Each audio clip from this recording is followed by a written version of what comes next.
Assalamualaikum warahmatullahi wabarakatuh. Kita ketemu lagi dalam pembelajaran pemrograman web dan perangkat bergerak. Nah, kali ini kita akan membahas salah satu apa teknik penting, teknologi penting. Jadi teknologi ya ini, teknologi penting yang digunakan dalam membuat web. Dan juga perangkat bergerak, aplikasi pada perangkat bergerak.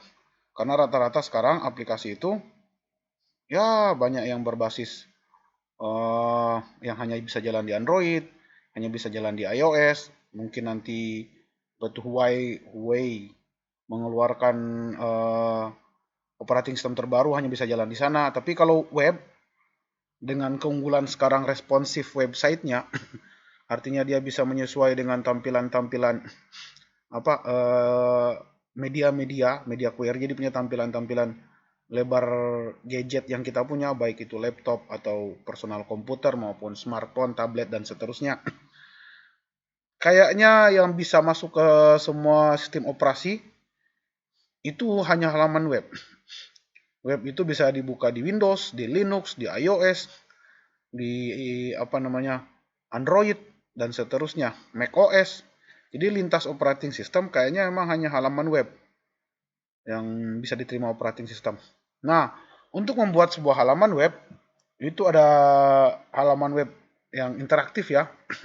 Bukan cuma halaman web statik, sebuah halaman web interaktif atau aplikasi berbasis web yang interaktif, kita butuh tiga hal. Yang pertama adalah kita butuh namanya front end atau bagian depan front end dari halaman web kita. Terus juga biasa juga orang menyebut front end programming. Terus kita butuh yang namanya database. Database itu ada sekarang SQL dan non SQL. Terus kita perlu yang namanya back end programming. Back end programming ini yang menghubungkan antara database dengan front end. Yang mengolah data biasanya itu back end programming. Nah, pada front end programming atau yang mengatur bagian depan pada sebuah halaman web, itu biasanya kita mengenal HTML, ekstensi HTML, di mana HTML itu mengatur markup, hypertext markup language kan, mengatur markup atau tampilan-tampilan dari komponen-komponen pada sebuah halaman web. Hanya saja HTML kadang-kadang tidak cukup. Karena HTML itu dia mengatur tampilan dari sebuah halaman web, tapi dia positioningnya itu tidak, posisi pada komponen-komponen itu kayaknya susah diatur oleh HTML. Sehingga berkembanglah teknologi yang namanya CSS ini, Cascading Style Sheets.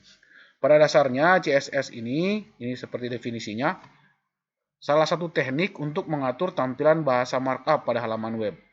Jadi style atau gaya dari komponen HTML pada halaman web itu gayanya atau stylenya diatur oleh CSS ini.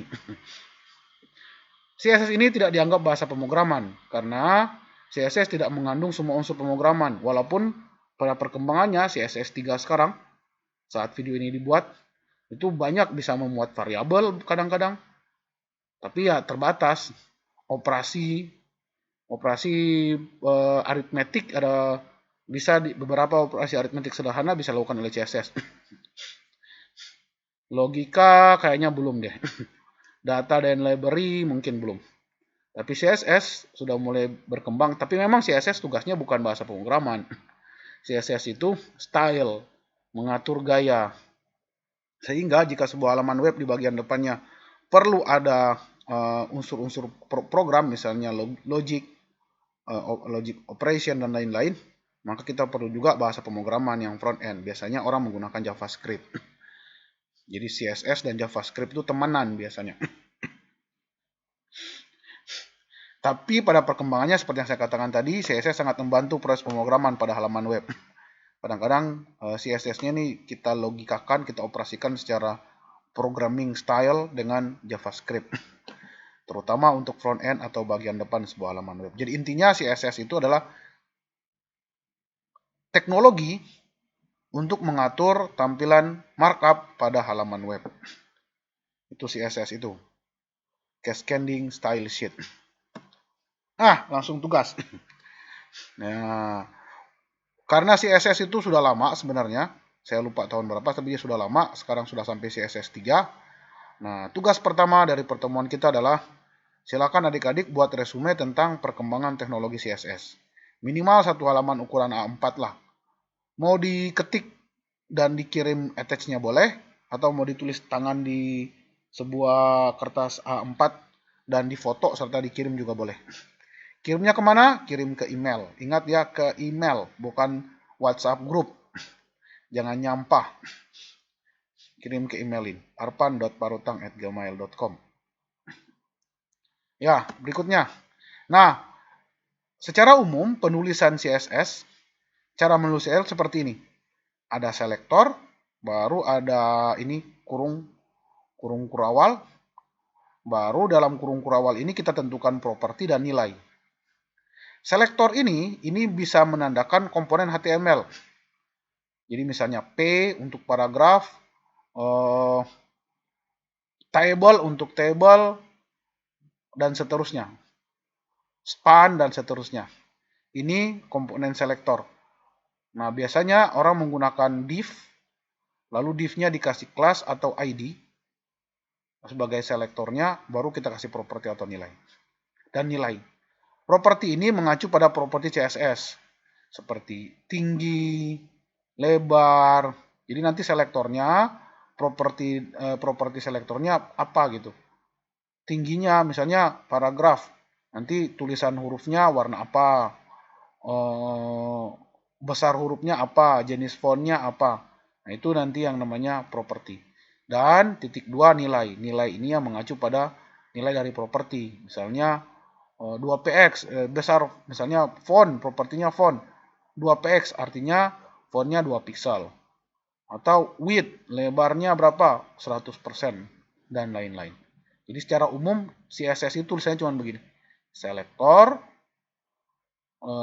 curly branch, namanya curly branch, kurung kurawal, baru diikuti oleh properti dan nilainya. Nah, nanti kalau kita sudah sering bikin, gampang lah. Terus yang berikutnya, bagaimana cara menghubungkan CSS dengan halaman web? Ada 3 model. Yang pertama model inline namanya. Jadi stylenya atau model teknik CSS ini dituliskan langsung pada tag HTML-nya. Misalnya seperti ini. P, style, ini CSS. Jadi ini highlight, ini sudah CSS. Kalau dimulai dengan style ini berarti ini teknik CSS. Baru font size 12px artinya jenis fontnya, ukuran fontnya 12 pixel, color blue. Warna fontnya nanti berwarna biru. Pada tulisan inline CSS di paragraf ini saja berlakunya. Pada blok P yang ditutup dan tag P yang dibuka dan tag P yang ditutup. Nah, hanya berlaku pada komponen P yang dimaksud. Jadi kalau di bawah kita bikin P lagi, dia tidak berlaku lagi. Nah, itu inline namanya. Yang kedua, internal. Model internal. Ini artinya style itu ditulis pada satu halaman file yang sama. Biasanya ditulis pada bagian header dari sebuah file HTML atau file halaman web. Tapi tidak menyatu dengan tag komponen HTML seperti inline ini. Jadi contohnya kita definisikan dulu di bagian head bahwa stylenya nanti akan begini. Untuk tag P, font size-nya 12px, color-nya berwarna biru. Bedanya ini berlaku hanya untuk tag P yang di sini. Tapi kalau kita stylekan begini, maka jika kita bikin P lagi satu di bawah, dia otomatis P ini akan berwarna biru. Dia otomatis akan berwarna biru. Nah, itu otomatis akan berwarna biru. Semua tag P akan berwarna biru. Karena kita pakai selektor P, terus propertinya font size, dan nilainya adalah 12px. Property color, nilainya adalah blue. Begitu kira-kira. Cara yang ketiga namanya eksternal. Jadi file CSS ini bisa ditulis pada file yang terpisah dari halaman web. Nah, ekstensinya CSS. Misalkan kita bikin file yang namanya gaya.css terpisah. Nanti kalau satu folder atau bagaimana tinggal cara kita panggil di href-nya itu. Nah, jadi dipanggil ya, dan dipanggil pada halaman web dengan script berikut. Cukup di bagian head saja kita kasih link, baru relnya adalah style sheet, ini sorry bukan style sheet, ini T ya. Type-nya adalah text /css, baru href-nya gaya nama filenya itu gaya.css. Kalau misalnya nama filenya ada folder sendiri, misalnya foldernya adalah css, maka kita kasih css/gaya. Kalau misalkan begitu. Nah,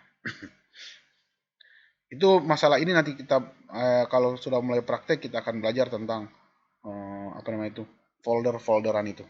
Jadi 3 model, internal, inline, internal, dan eksternal. Cara menuliskan CSS. Terus yang bagus bagaimana? Jadi yang pertama dibaca itu inline dulu. Kalau ada 3, misalnya tag P ditulis secara eksternal, ditulis secara internal, baru tulis lagi seperti ini. Maka ini duluan yang dibaca. Misalnya ini blue, sedangkan ini red. Terus ini white misalkan, di gaya CSS white. Maka dia akan berwarna blue. Karena yang inline dulu dibaca, baru internal dibaca, baru eksternal dibaca. Kalau misalkan propertinya sama. Selektornya sama, sorry. Selektornya sama. Kalau selektornya beda, maka otomatis dia akan mencari gaya yang diterapkan atau style yang diterapkan pada selektor tersebut atau properti tersebut. Mungkin sedikit bingung, tidak apa-apa. Nanti kita akan praktek pada pertemuan berikut. Itu akan lebih jelas menurut saya. Nah, properti CSS sendiri sangat banyak. Jujur, saya sendiri tidak hafal. Banyak sekali properti CSS, apalagi sekarang CSS 3. CSS 3 itu banyak sekali propertinya. Makanya kita perlu sering-sering melihat atau membaca di internet properti-properti apa, ukurannya apa, dan fungsinya buat apa. Nah, sekarang juga ada beberapa framework yang dikembangkan. Framework itu kerangka kerja. Jadi, mereka sudah mengatur style CSS dari properti tertentu. Kita tinggal menggunakan propertinya. Menggunakan selektornya. Nah, nilai properti dari selektor tertentu mereka sudah tetapkan, namanya framework. Kita tinggal menggunakan selektor tersebut. Nah, propertinya akan otomatis menyesuai. Ini banyak framework yang dikembangkan, framework CSS.